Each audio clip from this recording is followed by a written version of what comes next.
Dear nursing students, आज हम देखेंगे सीओपीडी। ठीक है, what is the COPD? Chronic obstructive pulmonary disease. Chronically होता है, धीरे धीरे होता है। ऑब्स्ट्रक्टिव ऑब्स्ट्रक्शन क्रिएट होता है इस कंडीशन में। ठीक है, ऑब्स्ट्रक्टिव और पल्मोनरी डिजीज़।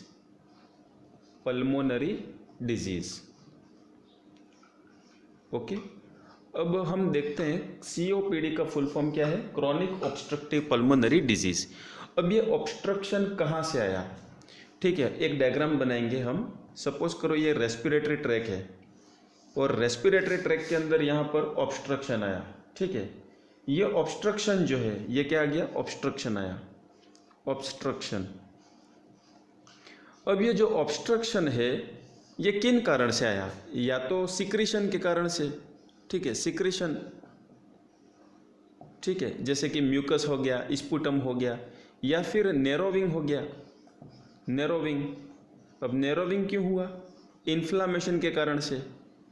ठीक है, ये वॉल जो है वो इन्फ्लेम्ड हुई और वॉल के इन्फ्लेम्ड होने के कारण से ये नैरो हो गया, ये रास्ता क्या हो गया? छोटा हो गया।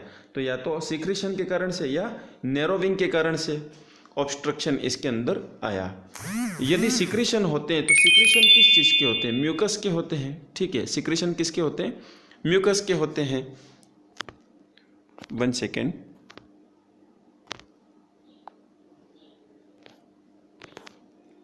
यस, यदि सिक्रीशन म्यूकस के होते हैं तो ये सिक्रीशन यदि म्यूकस के होते हैं ये धीरे धीरे अंदर थिक और स्टिकी हो जाएंगे और ये अनेबल टू एक्सपेल्ड आउट है ना, यदि बाहर निकलने के एबल नहीं रहेंगे तो यहाँ पे क्या आ जाएगा? ऑब्स्ट्रक्शन आ जाएगा। तो किसी भी तरह से कोई भी कंडीशन ऐसी आ जाए कि रेस्पिरेटरी ट्रैक के अंदर ऑब्स्ट्रक्शन आ जाए, ठीक है, और अंदर की एयर को बाहर जाने में प्रॉब्लम आए, तो इस तरह की लंग्स डिजीज़ कहलाती है ऑब्स्ट्रक्टिव लंग्स डिजीज़। लेकिन यहाँ पे क्या हेडिंग है? क्रॉनिक। धीरे धीरे ये ऑब्स्ट्रक्शन आता है। अब ये ऑब्स्ट्रक्शन धीरे धीरे आता है। ठीक है, तो इस ऑब्स्ट्रक्शन के आने के कारण कौन कौन से हो सकते हैं? किन किन डिजीज़ कंडीशन में ऐसे ऑब्स्ट्रक्शन आते हैं? तो मैं यहाँ पर 4 डिजीज़ कंडीशन के नाम लिखूँगा और वो 4 डिजीज़ कंडीशन ऐसी हैं जो रेस्पिरेटरी ट्रैक के अंदर ऑब्स्ट्रक्शन लाती है और सीओपीडी को कॉज करती है, क्रिएट करती हैं, जनरेट करती है। फर्स्ट डिजीज़ कंडीशन है क्रॉनिक ब्रोंकाइटिस। फर्स्ट क्या है? Chronic bronchitis. Chronic bronchitis, clear? Chronic bronchitis. Second condition है emphysema. Emphysema, emphysema. Next condition है अस्थमा, अस्थमा। ठीक है, और एक कंडीशन और है, अस्थमा हो गया, क्रॉनिक ब्रोंकाइटिस हो गया, एम्फाइसीमा हो गया, और आपका ये ले लो एक्यूट ब्रोंकाइटिस। ठीक है, अब यहाँ पर आपके सामने 4 डिजीज कंडीशन ऐसी हैं, क्रॉनिक ब्रोंकाइटिस, एम्फाइसीमा, अस्थमा और सीवियर ब्रोंकिएक्टेक्सिस।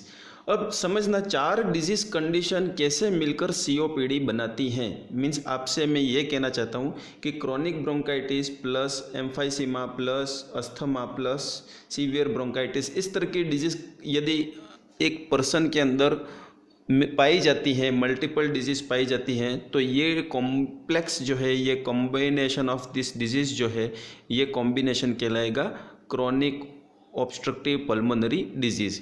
एक नॉर्मल लाइन में आप यदि ये कह सकते हो कि यदि डॉक्टर्स लोग आपस में बातें करते हैं कि this person is suffering from the COPD, तो आपको समझ लेना है कि उस पर्सन को एटलीस्ट कम से कम क्रॉनिक ब्रोंकाइटिस और एम्फाइसीमा तो साथ में हो गया है।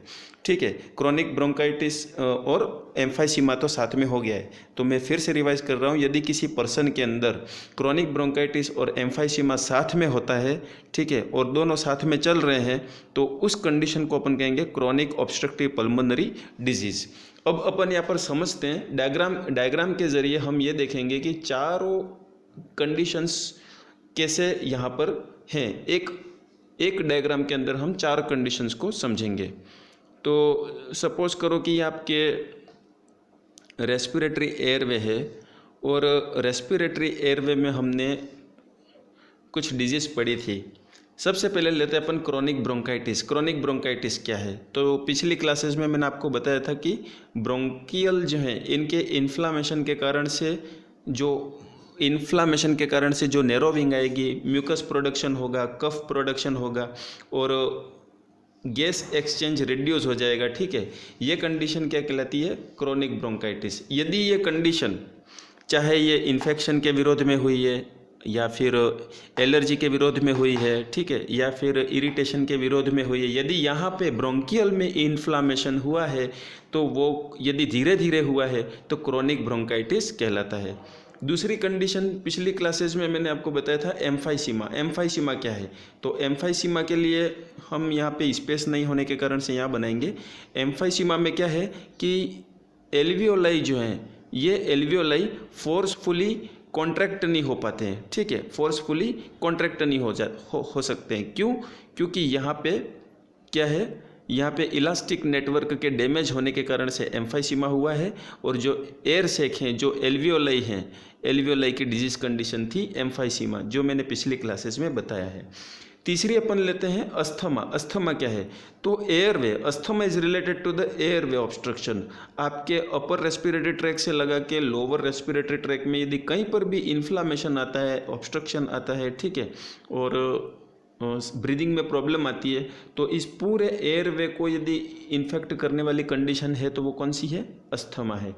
और सीवियर ब्रोंकिएक्टेक्सिस। अब ब्रोंकिएक्टेक्सिस क्या है ये हम नेक्स्ट क्लासेस में पढ़ेंगे। अभी तक हमने ब्रोंकिएक्टेक्सिस पढ़ा नहीं है।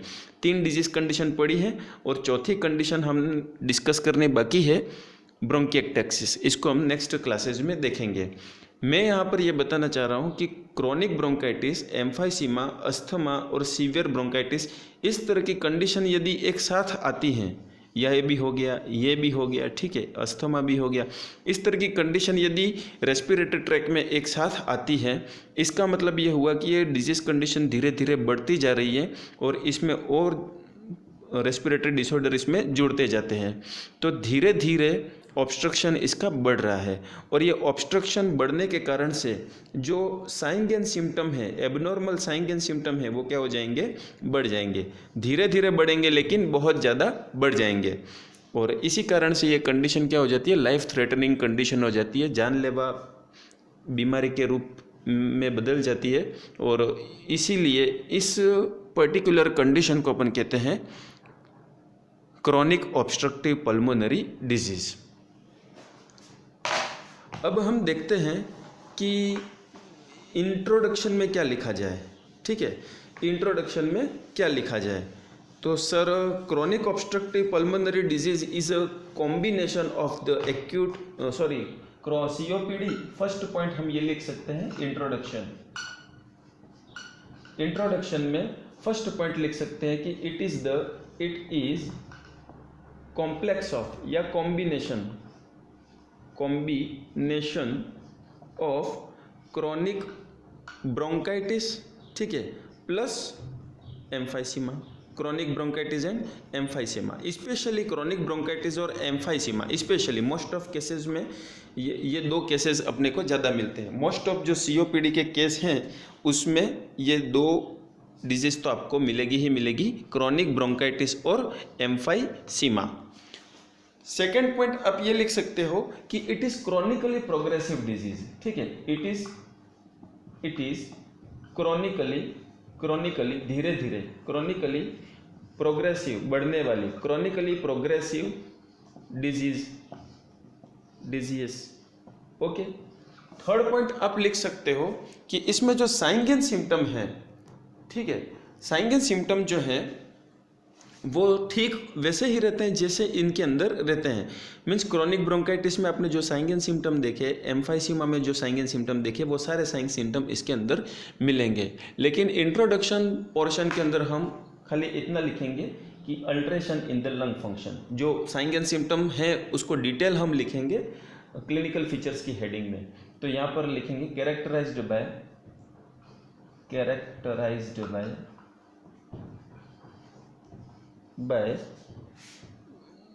गैस कैरेक्टराइज्ड बाय, आप लिख सकते हो alteration in respiration, impairment in respiration, impairment in respiration. ये थर्ड पॉइंट हो गया, impairment in respiration. Fourth point आप क्या लिख सकते हो, ठीक है, फोर्थ पॉइंट आप लिख सकते हो कि सीओपीडी जो है वो अम्ब्रेला टर्म है। सीओपीडी क्या है, एक तरह से अम्ब्रेला टर्म है। COPD is umbrella term, umbrella. अब अम्ब्रेला मीन्स छाता, ठीक है, अम्ब्रेला मीन्स छाता। सपोज करो ये छाता हो गया, अम्ब्रेला, क्लियर। अब इसे अम्ब्रेला टर्म क्यों कहा गया है, तो क्योंकि इसके अंदर 4 डिजीज कंडीशन ऐसी हैं जो जुड़ी हुई रहती हैं, ठीक है। तो पहली हम यहाँ पे लिखते हैं क्रॉनिक ब्रोंकाइटिस, दूसरी लिखते हैं एम्फाइसीमा, तीसरी हम लिखते हैं अस्थमा, और चौथी हम लिख लेते हैं सीवियर ब्रोंकिएक्टेक्सिस, जो कि अभी पढ़नी बाकी है। तो इस तरह से 4 डिजीज कंडीशन मिलकर जो सीवियर कंडीशन बनाते हैं, इसको हम कहते हैं COPD, chronic obstructive pulmonary disease. Okay, next हम यहाँ पर क्या लेंगे कि इसके जो साइंस एंड सिम्टम्स, ठीक है, या हम रिस्क फैक्टर की बात करें तो रिस्क फैक्टर जो है वो सेम वैसे ही रहेंगे जैसे कि हमने इन 4 डिजीज कंडीशन में पढ़े हैं, ठीक है। तो लिख लेते हैं इटियोलॉजी या रिस्क फैक्टर। तो इटियोलॉजी की बात करें, सीओपीडी की aetiology, aetiology, okay, aetiology of COPD. तो जो 4 डिजीज कंडीशन की इटियोलॉजी है वही इटियोलॉजी इसमें लिखी जाएगी, ठीक है, जो कि आप पिछले नोट्स में भी देख सकते हो। और रिस्क फैक्टर की बात करें, ठीक है, रिस्क फैक्टर्स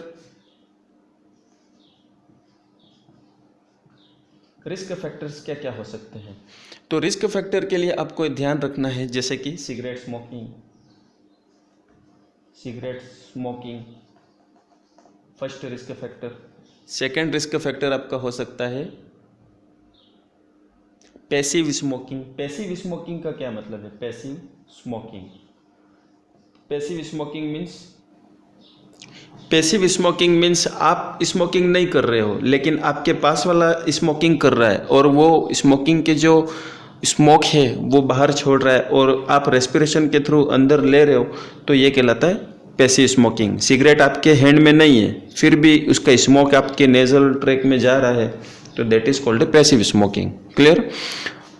इसके बाद है फैमिली हिस्ट्री, ठीक है। फैमिली हिस्ट्री से कैसे हो सकता है भाई, फैमिली हिस्ट्री ऐसा कि जेनेटिक से रिलेटेड है। जेनेटिक कैसे, जैसे कि मैंने आपको बताया था अल्फा एंटीट्रिप्सिन प्रोटीन की डेफिशिएंसी आना, ठीक है, deficiency of alpha antitrypsin protein. यदि पेरेंट्स के अंदर अल्फा एंटीट्रिप्सिन की डेफिशिएंसी है तो बेबी के जो बच्चे होंगे, है ना, उनमें कहीं ना कहीं किसी न किसी जनरेशन में जेनेटिक एबनॉर्मलिटी ये आती है और लंग्स के जो मेंटेनेंस का काम है वो डिस्टर्ब हो जाएगा। अल्फा एंटीट्रिप्सिन क्या करता है, लंग्स के स्ट्रक्चर को मेंटेन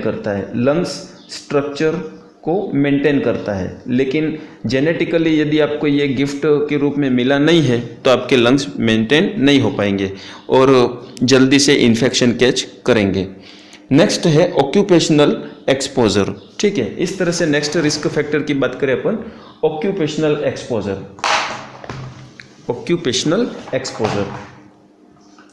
ऑक्यूपेशनल मीन्स फार्मर है वो कंटिन्यू अपने खेतों में रहता है, ठीक है। फार्मर, एक एग्जांपल लेते हैं, फार्मर अपने फार्म में रहता है, ठीक है, खेतों में रहता है और खेतों में उसे डस्ट, ठीक है, या इस तरह के एलर्जिक सब्सटेंसेस में उसे कंटिन्यू रहने की ज़रूरत होती है और उस कारण से उसे क्या हो जाएगा, एलर्जी हो जाएगी। क्या हो जाएगी, एलर्जी। और एलर्जी होने के कारण से एलर्जी के विरोध में क्या होगा, इन्फ्लामेशन होगा और इसी तरह से ये इन्फ्लामेशन उसके लिए या तो ब्रोंकाइटिस क्रिएट करेगा या फिर फेरेंजाइटिस, लेरिंजाइटिस कुछ ना कुछ क्रिएट करेगा या एम्फाइसीमा क्रिएट करेगा, ठीक है, और वो चीज़ें बाद में क्या बन जाती हैं, COPD बन जाती हैं। तो अक्सर आपने खेतों में रहने वाले और बुजुर्ग लोग जो ओल्ड एज वाले हैं उनके अंदर COPD के केसेस ज़्यादा देखे होंगे। नेक्स्ट है एयर पोल्यूशन, ठीक है, एयर पोल्यूशन यदि आपको प्रॉपर प्योर क्वालिटी की एयर नहीं मिल रही है ना, तो आपको रेस्पिरेटरी डिसऑर्डर के चांसेस हैं। तो ये सारे क्या थे, रिस्क फैक्टर्स थे। नेक्स्ट हम देखेंगे अल्फा एंटीट्रिप्सिन जो है वो प्रोटीन भी है और एंजाइम नेचर का भी रहता है, ठीक है। नेक्स्ट हम देखेंगे pathophysiology. What is the, how we can write the pathophysiology. Pathophysiology कैसे लिखी जाए, पैथोफिजियोलॉजी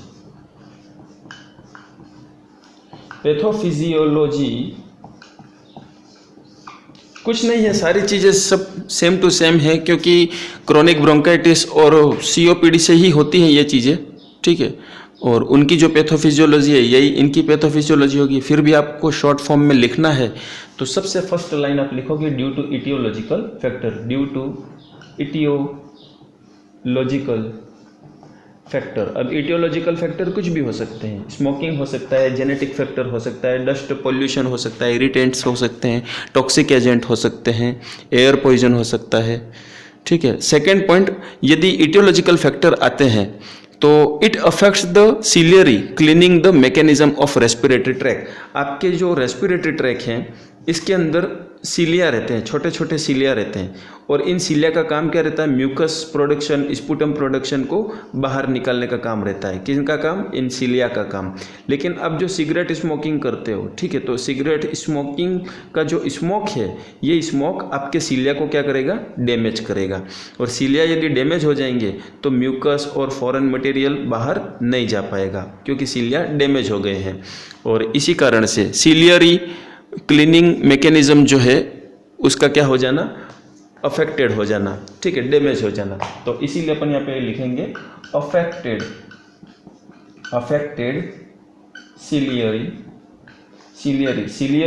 सीलिया एक स्ट्रक्चर है, ठीक है, सीलिया से होने वाला क्लीनिंग मैकेनिज्म, क्लीन करने वाला मैकेनिज्म। तो एक साथ लिख लेंगे शॉर्ट लाइन में, सीलियरी क्लीनिंग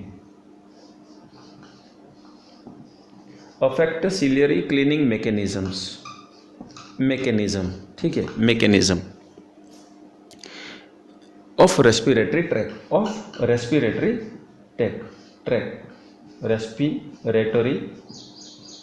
ट्रैक, ठीक है। इटियोलॉजिकल फैक्टर से क्या हो गया, आपके रेस्पिरेटरी ट्रैक के सीलिया डैमेज हो गए, सीलिया के डैमेज होने से सीलियरी क्लीनिंग मैकेनिज्म था वो डिस्टर्ब हो गया।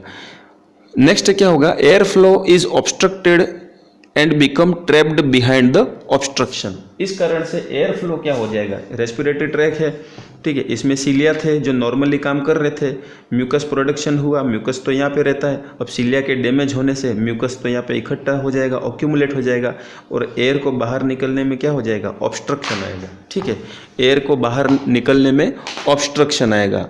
इसीलिए इस लाइन को कैसे लिखेंगे, air flow is obstructed, air flow is obstructed,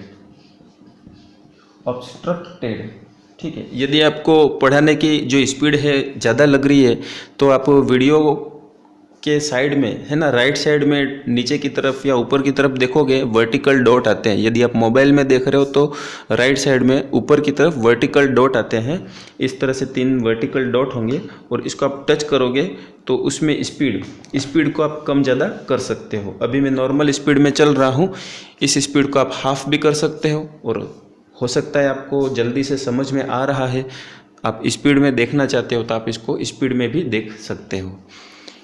next line है ना, air flow is obstructed, air flow obstructed हो गया। अब and air become trapped behind the obstruction, and air become trapped, वही रह जाती है, ट्रैप्ड बिहाइंड ऑब्स्ट्रक्शन मीन्स ये सेंटेंस को ज़बरदस्ती लंबा किया है, आप इतना नहीं भी लिखो तो चलेगा। Air flow is obstructed in respiratory track, in respiratory track, ये लिख सकते हैं। नेक्स्ट है alveoli greatly distended and lung capacity decreased. ठीक है, एल्वियोलाई क्या हो जाएंगे, ये जैसे एल्वियोलाई है, अब यहाँ का जो है, ठीक है, यहाँ का जो मटेरियल है, स्पूटम है चाहे म्यूकस है, यदि वो बाहर नहीं जा पाएगा तो वो एल्वियोलाई को क्या करेगा, प्रेशर करेगा। तो एल्वियोलाई क्या हो गए, डिस्टेंडेड, अपनी टोनिसिटी खो दी इन्होंने, ये डिस्टेंडेड हो गए। ठीक है, तो एल्वियोलाई बिकम क्या हो जाएंगे, डिस्टेंडेड, यहाँ लिखेंगे alveoli, alveoli become distended, distended, alveoli के डिस्टेंडेड हो जाने से क्या हो जाएगा, इम्पेयर्ड गैस एक्सचेंज। ठीक है, इम्पेयर्ड गैस एक्सचेंज। ठीक है, क्लियर। मैं फिर से रिवाइज कर दे रहा हूं एक बार।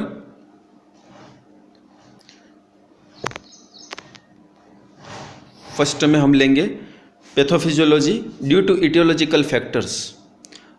ठीक है, इटियोलॉजी फैक्टर कुछ भी हो सकते हैं, उससे क्या हो जाएगा, affected ciliary cleaning mechanism, respiratory tract के अंदर सिलिया के द्वारा जो म्यूकस को क्लीन करने का मैकेनिज्म है वो अफेक्टेड हो जाएगा, म्यूकस क्लीन नहीं हो पाएगा, और म्यूकस क्लीन नहीं हो पाएगा तो air flow is obstructed in respiratory track, respiratory tract के अंदर, ये रेस्पिरेटरी ट्रैक है, इसमें एयर फ्लो क्या हो जाएगा, ऑब्स्ट्रक्टेड हो जाएगा, एयर आगे नहीं जा पाएगी।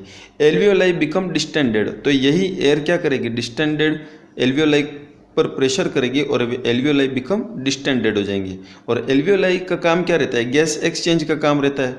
और ठीक है, एल्वियोलाई का काम क्या रहता है, गैस एक्सचेंज का काम रहता है। यदि एल्वियोलाई डैमेज हो गए हैं तो इम्पेयर्ड गैस एक्सचेंज, और इसी तरह से ब्रीदिंग प्रॉब्लम वगैरह इसमें आती है। ठीक है, और इस कारण से ज़्यादा इरिटेशन आएगा। क्लियर। तो डैमेज ऑफ लंग, लास्ट में अपन यहाँ लिख सकते हैं damage of lung, damage of lungs, lung tissue जो है, लंग टिश्यू क्या हो जाएंगे, डैमेज हो जाएंगे। तो इस तरह से आपकी पैथोफिजियोलॉजी हो गई है। ठीक है, मैं एक बार पूरा एक साथ बता दे रहा हूँ। ये pathophysiology due to aetiological factors, affected ciliary and cleaning mechanisms. ठीक है, air flow is obstructed in respiratory tract, alveoli become distended, impaired gas exchange और damage of the lung tissue. Next heading is clinical features, clinical features, clinical features, clinical features of COPD. ठीक है, clinical features किसके, COPD के। तो COPD के common clinical features हैं जो कि सारे डिजीज कंडीशन में भी मिलते हैं। इसमें सबसे पहले इंक्रीज्ड वर्क ऑफ ब्रीदिंग। ठीक है, means increased shortness of breathing, या आप इसको कह सकते हो इंक्रीज्ड रेस्पिरेटरी रेट, या आप इसको कह सकते हो टेकिपनिया। ठीक है, टेकिपनिया, टेकिपनिया। दूसरा आप कह सकते हो डिस्निया, डिस्निया। ठीक है, डिफिकल्टी इन ब्रीदिंग। नेक्स्ट है टाइटनेस ऑफ चेस्ट। ठीक है, tightness of chest, tightness of chest, tightness of chest हो सकता है। नेक्स्ट सिम्टम है इसके अंदर रेस्पिरेटरी इनसफिशियंसी। ठीक है, respiratory insufficiency,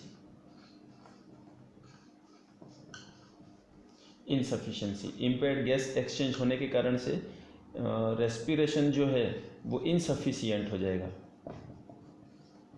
insufficient means proper amount में आपको ऑक्सीजन नहीं मिल पाएगी, रिक्वायरमेंट के अकॉर्डिंग ऑक्सीजन पेशेंट नहीं ले पाता है because of the obstruction.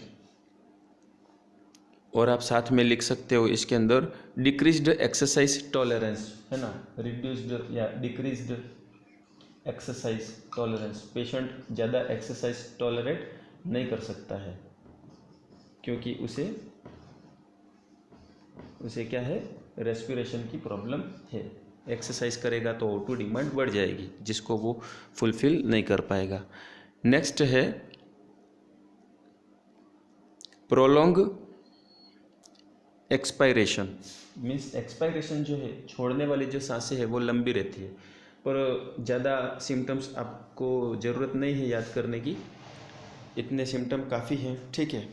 Excessive mucus production आप लिख सकते हो, म्यूकस प्रोडक्शन, म्यूकस स्पूटम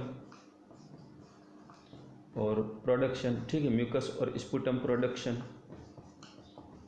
और आप लिख सकते हो सिंपल में देखें और सिम्टम क्या हो सकता है, इरिटेशन, ठीक है, irritation, irritation, respiratory tract irritate हो जाएगी जिस कारण से कफिंग,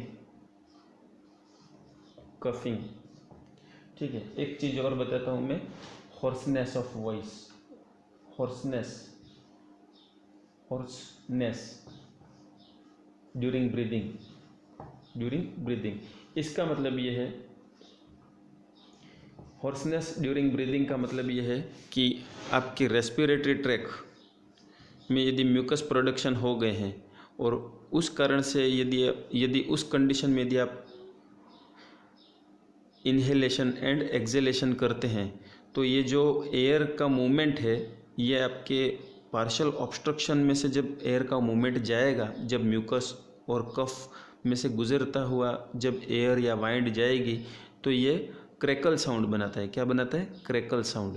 और ये क्रैकल साउंड जो है, क्रैकल साउंड, इसी क्रैकल साउंड को अपन क्या कहते हैं? हॉर्सनेस कहते हैं, जो कि अधिकतर जितने भी रेस्पिरेटरी ऑब्स्ट्रक्टिव डिजीज़ हैं उनके अंदर हॉर्सनेस आपको देखने को मिलेगा। नेक्स्ट है advance symptom, advance symptom, advance symptom of COPD. Advance symptom का मतलब ये है कि जैसा कि मैंने आपको बताया था कि सीओपीडी एक लाइफ थ्रेटनिंग कंडीशन है, जानलेवा कंडीशन है, बहुत खतरनाक कंडीशन है, सीवियर कंडीशन है। तो जब पर्सन में धीरे धीरे सिम्टम्स बढ़ेंगे तो एक कंडीशन ऐसी आती है कि वो सिम्टम बहुत ज़्यादा एडवांस हो जाते हैं, बड़े बड़े सिम्टम हो जाते हैं, जिसमें से सबसे पहले अपन लेते हैं साइनोसिस। साइनोसिस, साइनोसिस मीन्स ये कि पर्सन है, ठीक है, पर्सन को यदि नॉर्मल ब्रीदिंग हो रही है, O2 अंदर जा रही है, CO2 बाहर निकल रही है, ठीक है, यदि ये नॉर्मल कंडीशन चल रही है तो इसका कलर क्या रहेगा? जो लिप्स कलर है वो क्या रहेगा? रेड रहेगा। लेकिन यदि O2 अंदर नहीं जा पा रही है और CO2 अंदर बढ़ती जा रही है, ठीक है, तो पर्सन का जो कलर है वो कैसा हो जाएगा? ब्लू हो जाएगा, ठीक है। तो यदि आपके टिश्यू के अंदर प्रॉपर अमाउंट में ऑक्सीजन नहीं मिले और CO2 यदि बाहर नहीं निकल पाए तो टिश्यू का कलर धीरे धीरे ब्लू में कन्वर्ट होता जाएगा। तो ये जो ब्लूइश कलर अपीयरेंस है, ब्लूइश अपीयरेंस है, इसको अपन कहते हैं साइनोसिस, ठीक है, ब्लूइश डिस्कलरेशन। और ये स्पेशली सबसे पहले लिप्स पे चेक किया जाता है, फिंगर नेल पे, फिंगर नेल, ठीक है, लिप्स पर चेक किया जाता है, फिंगर नेल पे चेक किया जाता है। सबसे पहले ये चीज़ें ब्लू होती है, फिर धीरे धीरे पूरी बॉडी ब्लू होने लगती है, जिसको अपन साइनोसिस कहते हैं। ब्लूइश कलरेशन यदि हो जाता है, ब्लूइश कलरेशन, ब्लूइश कलरेशन या ब्लूइश डिस्कलरेशन, डिस्कलरेशन, ठीक है, क्योंकि ये एबनॉर्मल कलर है। ब्लूइश डिस्कलरेशन, एबनॉर्मल कलर का आ जाना, ब्लूइश डिस्कलरेशन यदि हो जाता है तो दैट इज कॉल्ड साइनोसिस। तो ये एडवांस सिम्टम ऑफ सीओपीडी है। दूसरा अपन देखते हैं इसमें कि जो कार्बन डाइऑक्साइड को यदि पर्सन बाहर नहीं निकाल पा रहा है, ठीक है, प्रॉपर अमाउंट में नहीं निकाल पा रहा है और इरिटेंट सब्सटेंसेस हैं, जैसे कि ये रेस्पिरेटरी ट्रैक है, बहुत सारा कार्बन इकट्ठा हो गया है, ठीक है, और ब्लड के अंदर भी कार्बन इकट्ठा हो गया है, अब ये बाहर नहीं निकल पा रहा है। तो एक तो कार्बन, दूसरा यहाँ पे जो म्यूकस और स्पूटम और इन्फेक्टेड मटेरियल यदि जमा है यहाँ पे, तो उस कारण से जो इनर लाइनिंग, किसकी इनर लाइनिंग? रेस्पिरेटरी ट्रैक की जो इनर लाइनिंग, ये क्या होगी? डैमेज होगी। रेस्पिरेटरी ट्रैक की इनर लाइनिंग यदि डैमेज होगी तो यहाँ से क्या हो जाएगा? ब्लीडिंग, ठीक है, ब्लीडिंग होगी, ब्लड बाहर निकलेंगे। तो स्पूटम के साथ क्या आ जाएंगे? ब्लड आ जाएंगे। स्पूटम के साथ क्या आ जाएंगे? ब्लड आ जाएंगे।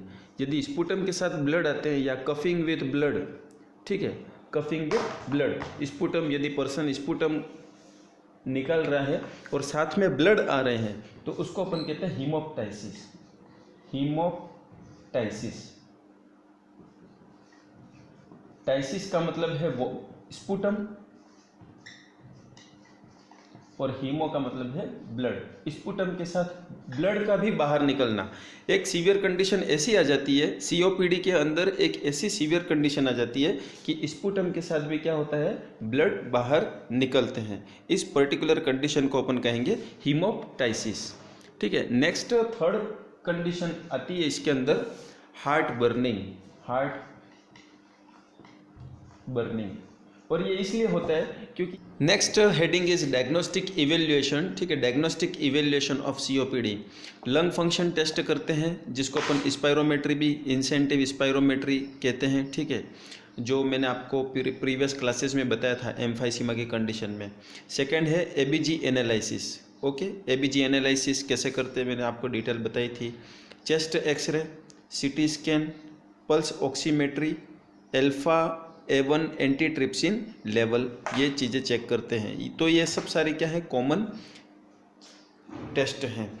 इसके बाद पर्सन को यदि स्पुटम आते हैं, इन्फेक्शन आइडेंटिफाई करना है। ठीक है, स्पुटम किस तरह का इन्फेक्शन है, तो स्पुटम के अंदर कल्चरल सेंसिटिविटी टेस्ट किए जाते हैं इन्फेक्शन के टाइप को पता करने के लिए।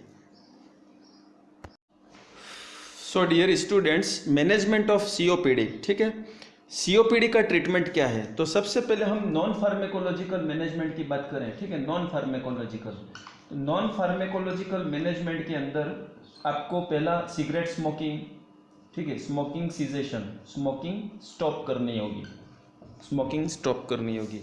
इसके बाद निकोटिन रिलेटेड जो भी ड्रग्स ले रहे हैं, ठीक है, निकोटिन रिलेटेड जो भी कंज्यूम कर रहे हैं, कोई भी चीज़ यदि ट्यूबेको वगैरह भी हो गया तो निकोटिन, स्मोकिंग के अंदर भी निकोटिन ही है। ठीक है, निकोटिन स्टॉप करना है। एलर्जी से दूर रहना है। ठीक है, एलर्जिन सब्सटेंस से दूर रहना है। एयर पोल्यूशन से एवॉइड करना है, एयर पोल्यूशन एवॉइड करना है। ठीक है, ये सारी चीज़ें नॉन फार्मेकोलॉजिकल में आती हैं, जो कि हमने पहले भी डिजीज़ कंडीशन में देखा है। सेकंड, फार्मेकोलॉजिकल मैनेजमेंट के अंदर फार्मेकोलॉजिकल मीन्स मेडिसिन क्या क्या दे सकते हैं। तो मेडिसिन के अंदर फर्स्ट अपन जैसे बात करें कि एंटी इन्फ्लामेटरी, जो कि इन्फ्लामेशन को कम करे और आपके म्यूकस सिक्रेशन को, प्रोडक्शन को कम करें। ठीक है, कफ प्रोडक्शन को कम करें। तो एंटी इन्फ्लामेटरी के अंदर कॉर्टिकोस्टेरॉइड्स,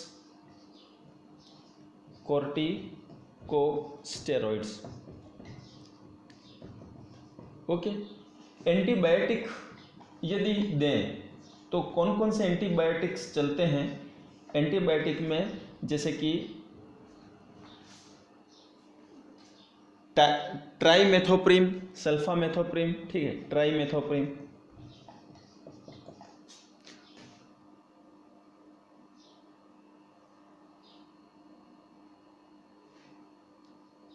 ट्राइमेथोप्रिम,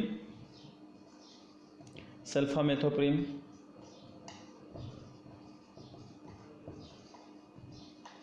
ठीक है, ये एंटीबायोटिक के एग्जाम्पल हैं।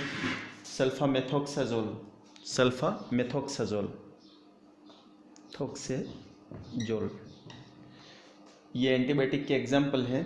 इसके बाद म्यूकोलाइटिक एजेंट, ऐसे एजेंट जो कि म्यूकस को डाइल्यूट करे ताकि म्यूकस बाहर निकल जाए, म्यूकोलाइटिक।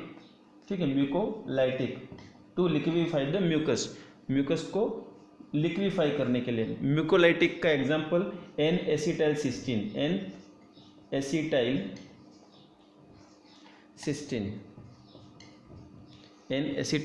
सिस्टीन, ये म्यूकोलाइटिक एजेंट है। इसके बाद है पोटेशियम आयोडाइड,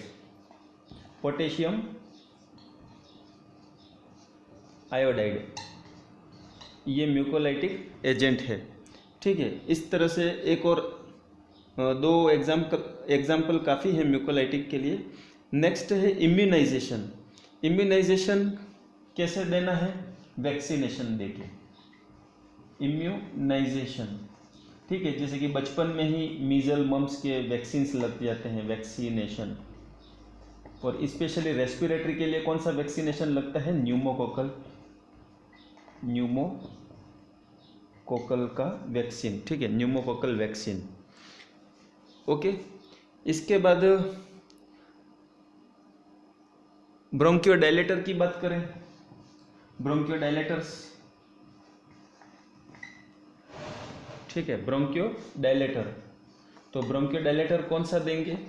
थियोफाइलिन,